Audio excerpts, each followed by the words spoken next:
Cinema industry వైపు వెళ్ళాలనుకుంటున్నారా? మీకు మేమున్నాం. వెంటనే కాల్ చేయండి.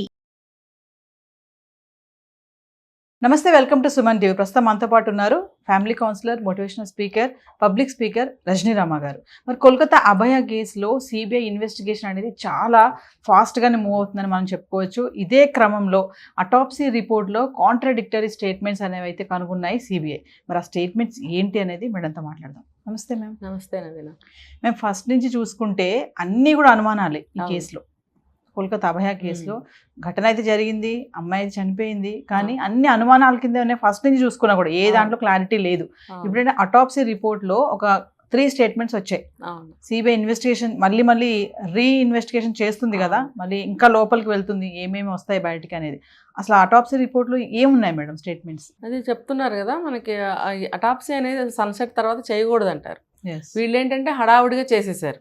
అంటే వీళ్ళంతా ప్లాన్ లో ఒక భాగమే. ఏదైనా కూడా చూడండి, ఏదైనా కూడా ప్రతిదీ కూడా వాళ్ళు ప్లాన్ చేసుకున్నారు, మినిట్స్ ప్రకారం కదిలారు వాళ్ళు. సో వాళ్ళు సన్సెట్ తర్వాత ఈ అటాప్సీ చేయడం అనేది జరిగింది. తర్వాత ఏంటంటే ఈ రిపోర్ట్ అనేది మెడికల్ లాంగ్వేజ్లో ఉందని చెప్తారు. అది ఒక కోడ్ భాషలో. అంటే నాకు అర్థమవుతుంది, వాళ్ళు మెడికల్ రిపోర్ట్స్ వాళ్ళ కోడ్లో కానీ స్క్రిప్ట్ అర్థం కాకపోయినా కూడా అది ఎక్స్పర్ట్స్ ఉంటారు కదా, వాళ్ళతో చేయించవచ్చు కదా. ఇప్పుడు రకరకాల స్క్రిప్ట్స్ ఉంటాయి మెడికల్ షాప్లో. వాళ్ళు చూడండి, ఏ డాక్టర్ రాసిన ప్రిస్క్రిప్షన్ అయినా సరే వాళ్ళు మందు చూడటమే ఉందా లేదా చెప్పేస్తారు మనకి. మరి అలాంటప్పుడు ఇది అంత పెద్ద పెద్ద డాక్టర్లు ఉన్నారు, సిబిఐ వాళ్ళకి అర్థం కాకపోవచ్చు అమ్మా, మిగతా వాళ్ళకి అర్థం కాదు, అందులో ఉన్న వాళ్ళకి మెడికల్ వాళ్ళకి అర్థం అవుతుంది కదా. మరి లేకపోతే ఎక్స్పర్ట్స్ ఉంటారు కదా, వాళ్ళని తీసుకొచ్చి చేయించవచ్చు కదా. మరి అలా ఎందుకు చేయలేదు అనేది నాకు అర్థం కావట్లేదు. ఇది ఏంటంటే అదే ప్రతిదీ కూడా ప్లాన్లో భాగమే. అంటే అది అంత అర్థం కాకుండా ఉంది ఆ రిపోర్ట్ అనేది కూడా ఒక అనుమానం అనుకోవచ్చు. లేకపోతే ఏదో గీసేసారా, అక్షరాలు కావేమో. అలాంటప్పుడు ఏ ఎక్స్పర్ట్ వచ్చినా చెప్పగలుగుతాడు, అది కూడా గీతలని చెప్పి చెప్పగలుగుతాడు. కొంతమంది డాక్టర్స్ అలాగే ఉంటుంది కదా మేడం, ఏదో లైన్ గా రాస్తారు, అర్థం కావాలి. అది కూడా చాలా త్వరగా చేసేసారంట. అంటే తొందరగా చేయాల్సిన అవసరం ఏముంది? ఇప్పుడు సన్సెట్ తర్వాత చేయకూడదు అనేది ఒక రూల్ ఉంది. తర్వాత అంత త్వరగా చేయడం ఏంటి? ఇప్పుడు ఏదో ఒక తలకు దెబ్బ తగిలింది, లేకపోతే పర్టికులర్ ఒక పార్ట్ దగ్గర ఏదన్నా జరిగింది అని అన్నప్పుడు ఆ పార్ట్ వరకే మనం చెయ్యాలి అటాప్సీ అని అన్నప్పుడు దానికి తక్కువ సమయం పట్టచ్చు. అంతే కదా. ఇప్పుడు నాకు తెలిసిన వరకు నేను చెప్తున్నా, తలకి దెబ్బ తగిలిందని అనుకోండి, ఒక కేసు నాకు తెలిసిన కేసు, వాళ్ళకి ఓన్లీ తల మాత్రమే చేశారు. ఇది జరిగి 10 years క్రితము. సో అలాంటి దానికి నేను విన్నాను అది 5-10 minutes కూడా పట్టలేదు అని. కానీ ఇది ఓవర్ బాడీ కదా, ఓవర్ బాడీ డ్యామేజ్ అయిపోయినప్పుడు అంత బాడీని వీళ్ళు కనుక్కోవాలి, దాని గురించి ఏమేమి జరిగింది అని అంటే ఈచ్ ఎవ్రీ ప్లేస్ పార్ట్ వాళ్ళు చేయాల్సి ఉంటుంది ఆ అటాప్సీ అనేది. కానీ వాళ్ళు అలా చేయకుండా 15-20 minutes లోపలే చేసేస్తే అది కూడా అంతే కదా. మనం తెలుసుకున్నాము, ఒక డాక్టర్ అటాప్సీ చేస్తున్నాడు అని అంటే ఆయన దాని గురించి తెలుసుకుని పేపర్ మీద రాయాలి. రాయవలసి వస్తుందని చెప్పి కొన్ని చేసి ఉండరు. ఒకళ్ళు తెలిసినా చూసినా ఎందుకులే ఇవన్నీ వద్దు, మనం ఇరుక్కుంటాం, మెయిన్ రాసేసే పంపించే తోసాయి అంతే. ఇప్పుడు చూడండి, మనం మామూలుగా కూడా కొన్ని కేసులు చూస్తుంటాం, అంత చదువు లేని వాళ్ళు కానీ, లేకపోతే ఏదైనా ఒక పర్టికులర్గా ఒక క్రిటికల్ కేసు వచ్చినా కానీ దాన్ని కూడా వాళ్ళకి తెలియజేయకుండా గబగబా హ్యాండ్ ఓవర్ చేయటం, గబగబా మూవ్ చేసేయటం లాంటివి చేస్తూ ఉంటారు. ఇప్పుడు మనం ఎక్కడైనా కూడా చాలా విన్నాం, చాలా సినిమాలు కూడా వచ్చాయి. అంటే అక్కడ ఏదో లొసుగులేందే అలా చేయరు. ఇక్కడ ఇంత పెద్ద లొసుగులు ఉన్నప్పుడు వీళ్ళెందుకు సాదాసీదాగా చేస్తారు, ఇస్తారు, చేయరు. దీన్ని చాలా వరకు మూసేయడానికే, తోసేయడానికే చూస్తారు. ఎందుకంటే మేడం ఫస్ట్ నుంచి కూడా మనకి అన్ని అనుమానాలుగా ఉంది కాబట్టి సిబిఐ కూడా ఇంకొంచెం డౌట్ పడుతుంది ప్రతి దాంట్లో. ఇప్పుడు మెడికల్ టర్మ్ అన్నారు మీరు, రిపోర్ట్ అనేది అంటే అది నిజంగా ఎక్స్పర్ట్ ఎవరైనా సరే మెడికల్ స్టోర్కి వెళ్తే ఎవరు డాక్టర్ రాసింది ఇస్తారంటున్నారు కదా.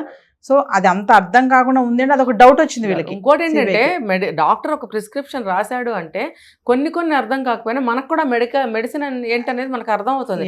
ఈవెన్ ఆ కోడ్ రాస్తాడు, ఆ కోడ్ కూడా మనకి అర్థం అవుతుంది.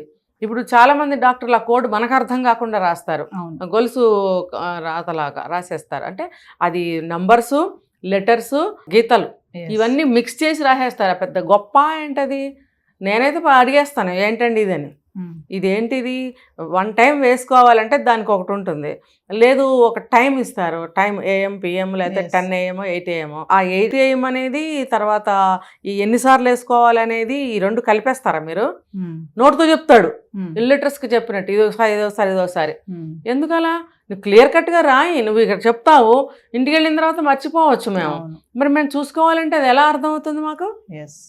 అంటే ఇది ఒక టెక్నిక్ అనమాట.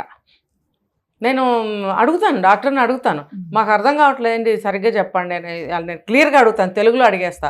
1 సారా 2 సార్లా 3 సార్లా ఇది టైమా అండి, ఇదేంటి ఇప్పుడు మార్నింగ్ అన్నారనుకోండి, 10 AM 8 AM morning 1 tablet 2 tablet అన్నప్పుడు ఈ 3 కలిపేస్తే ఎట్లా? అంటే అలా ఎలా అనేస్తే మీకు అర్థం అవుతుంది రాసిన వాళ్ళకి, మాకు ఎలా అర్థం అవ్వాలి? మీరు ఇక్కడ చెప్తారు, ఇంటికి వెళ్ళాక మర్చిపోతే ఆ పెద్దవాళ్ళు మతిమరుపు వాళ్ళు అయి ఉండొచ్చు, చదువులేని వాళ్ళు అయి ఉండొచ్చు. అంటే అభయ కేసులో కూడా ఇది ఇలా రాయడం అనేది కూడా ఒక డౌట్. ఇప్పుడు ఎవరికి అర్థం కాలేదంటే అది గీసేసాడు, గీతలు గీసాడా?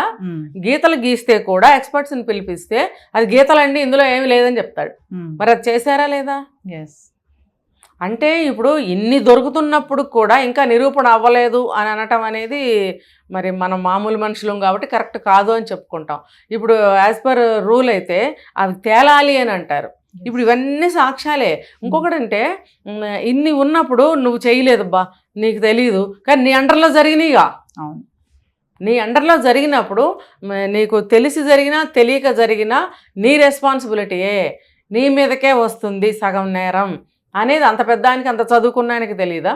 పొలిటికల్ వాళ్ళు పోలీస్ వాళ్ళు అతనికి హెల్ప్ ఉన్నప్పుడు వాళ్ళన్నా చెప్పరా?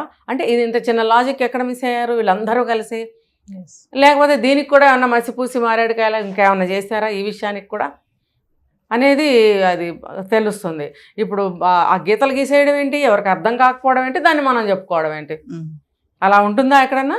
ప్రతి దానికి ఎంత దరిద్రపు స్క్రిప్ట్ అయినా సరే మనకు అర్థమవుతుంది ఎక్స్పర్ట్స్కి. ఈవెన్ నేను టైప్ రైటింగ్ నేర్చుకున్నాను, ఆ టైప్ పిచ్చి పిచ్చి గీతలు లాంటి స్క్రిప్ట్స్ ఇస్తారు, అవన్నీ మనం ఇట్లా చూస్తూ ఇలా టైప్ కొడుతుంటాం. నేను ఒక ఎపిసోడ్లో చెప్పాను ఇది, అది మనకు అర్థం అవుతుంది, ఎటువంటిదైనా అర్థం అవుతున్నప్పుడు అదెందుకు అర్థం కాలేదంటే అది స్క్రిప్ట్ కాదు. పిచ్చి గీతలు గీసాడేమో, నిలువుగా అడ్డంగా రౌండ్గా ఎలా పడితే అలాగా, వీళ్ళు స్క్రిప్ట్ అనుకుంటున్నారు. ఇంతకుముందు మనం వీడియో కూడా చేసాం మేడం, పోస్ట్ మార్టం అప్పుడు చలాన్ ఇస్తారు, చలాన్ కూడా మిస్ అయింది అనేసి. అంటే ప్రతిదీ పార్టేనండి ఇందులో, ప్రతిదీ ప్లాన్ లో ఒక భాగమే. మరి సన్సెట్ తర్వాత చేయకూడదని సామాన్య మానవుడికి కూడా తెలుసు, మరి వాళ్ళకి తెలీదా? అంటే ఏంటంటే వీళ్ళు అంతగా బ్యాక్గ్రౌండ్ సపోర్ట్ లేని ఫ్యామిలీ, అంతగా చదువు లేని వాళ్ళు అని అనుకున్నారా? కానీ నేను అబ్జర్వ్ చేసింది వాళ్ళ పేరెంట్స్ చాలా బాగా మాట్లాడుతున్నారండి. వాళ్ళ అన్ని విషయాలని వాళ్ళు అడుగుతున్నారు, తెలుసు వాళ్ళే. వీళ్ళకి గనక ఈ అంటే ఈ మర్డర్ వెనకాల ఈ ఘటన వెనకాల ఇంత ఉంటదని తెలిస్తే ఆ రోజు వీళ్ళు ఆపేవాళ్ళంట. ఇంత ఫాస్ట్ గా చేయకుండా, ఇంత జరుగుతుంది మా అమ్మాయి వెనకాల ఇంత ఉంది మాఫియా అని ఉంటే తెలిస్తే కనుక మేము ఆ రోజు అంత ఫాస్ట్ గా తెలియకపోయినా ఆపారు. ఎందుకు ఇంత తొందర చేస్తున్నారు మమ్మల్ని, మా రిచువల్స్ ప్రకారం మేము చేసుకుంటాము ఆ అమ్మాయి బాడీని అని అంటే కూడా వాళ్ళు తొందర అడిగారు. పాపం అడిగితే కూడా వాళ్ళు సపోర్ట్ లేని ఫ్యామిలీ కదా, చెల్లనివ్వలేదు వాళ్ళ మాటని. బెదిరించో బ్రతిమిలాడో ఏదో చేసో వాళ్ళని ఒప్పించడానికే ప్రయత్నించారు. తర్వాత ఇన్ని రకాలుగా చేస్తుంటే ఇంకా చాలా బయటపడ్డాయి కదా వాళ్ళవి. ఇన్ని సాక్ష్యాలు ఉన్నప్పుడు వాడు స్వయంగా వచ్చి కూనీ చేశాడా, స్వయంగా వచ్చి ఇంకోటి చేశాడా అనేది ఇక్కడ అనవసరం కదా. ఇప్పుడు నీ అండర్లో జరిగినప్పుడు నీదే ఉంటుంది రెస్పాన్సిబిలిటీ మొత్తం. ఇంకా పొలిటికల్ వాళ్ళ పై హయ్యర్ అథారిటీసా పోలీస్ వాళ్ళ అనేది మాకు అనవసరం. నీ అండర్లో జరిగింది, నీ యొక్క సమాధానం ఏంటి అని ఇలా కూర్చోబెట్టి వాడిని పీకితే 4 పక్కల నుంచి హెరాస్మెంట్ చేసినట్టుగా వాడిని ఇన్వెస్టిగేషన్ జరిపినట్టయితే ఉక్కిరిబిక్కిరైపోయి సచ్చినట్టు చెప్తాడు. ఆల్రెడీ సిబిఐ సందీప్ ఘోష్ని అభిజిత్ మోండల్ని ఇన్వెస్టిగేషన్ చేస్తుంది మేడం. ఇంట్రోగేషన్ జరుగుతుంది. కొన్ని విషయాలు బయటకు చెప్పట్లేదు అంటే అన్నీ కూడా పబ్లిక్ రివీల్ చేయకూడదనే దాని మీద అయితే ఉన్నారు. చూద్దాం మేడం మరి ఏమవుతుంది, జస్టిస్ ఎలా వస్తుంది అభయకు అనేది అందరం వెయిట్ చేసి ఉండాల్సిన పరిస్థితి కనిపిస్తుంది. Thank you.